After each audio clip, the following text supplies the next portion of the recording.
جب کوئی شخص ان چیزوں کو ہضم نہیں کر پاتا جن میں لیکٹوز ہوتا ہے تو کہا جاتا ہے کہ وہ لیکٹوز انٹولرنس کا شکار ہے۔ لیکٹوز دودھ اور دودھ سے بنی تمام چیزوں میں پایا جاتا ہے، اس لیے کوئی بھی دودھ یا دودھ سے بنی چیز کھانے سے لیکٹوز انٹولرنس میں مبتلا شخص کو پریشانی ہو سکتی ہے۔ لیکن ایک اچھی بات یہ ہے کہ یہ مسئلہ عام طور پر سنگین نہیں ہوتا۔ لیکٹوز والی چیزوں کو کم مقدار میں کھانا یا کچھ ایسی گولیاں یا ڈراپس لینا جو لیکٹوز کو ہضم کرنے میں مدد دیں فائدہ مند ہو سکتا ہے۔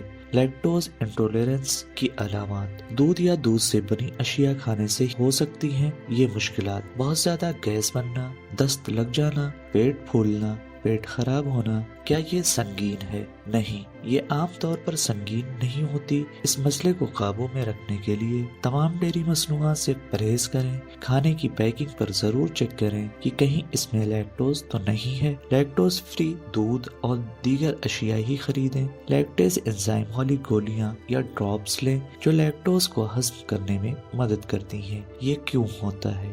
لیکٹوز انٹولرنس بچوں اور بڑوں دونوں میں ہو سکتی ہے۔ اس کے ہونے کی کئی وجوہات ہیں، جیسے خاندانی تاریخ، بعض اوقات عمر بڑھنے کے ساتھ جسم میں لیکٹیز انزائم کی پیداوار کم ہو جاتی ہے۔ اگر خاندان میں کسی کو یہ مسئلہ ہے تو یہ نوجوانی یا جوانی میں بھی محسوس ہو سکتا ہے۔ بیماری یا چوٹ، چھوٹی آنت میں چوٹ یا بیماری کی وجہ سے بھی لیکٹیز کی پیداوار رک سکتی ہے۔ پری میچور بچوں میں، وقت سے پہلے پیدا ہونے والے بچوں میں ابتدائی طور پر لیکٹیز کی کمی ہو سکتی ہے، لیکن بڑے ہونے پر یہ نارمل ہو جاتا ہے۔ پیدائشی مسئلہ، بہت ہی کم معاملات میں کچھ بچوں میں لیکٹیز بنانے کی صلاحیت ہی نہیں ہوتی۔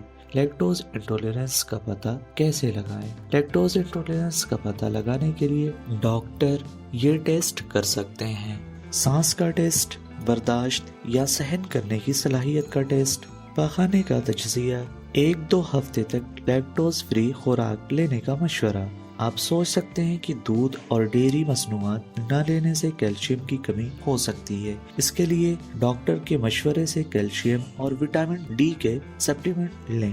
ہری پتوں والی سبزیاں، ڈبے میں بند مچھلی اور بروکلی کھائیں۔ کیلشیم سے بھرپور مالٹے کا جوس پئیں۔ امید ہے کہ یہ معلومات آپ کے لیے مفید ثابت ہوں گی۔ اگر آپ بھی کسی ایسے شخص کو جانتے ہیں جسے لیکٹوز انٹولرنس ہو تو یہ معلومات ضرور ان کے ساتھ شیئر کریں۔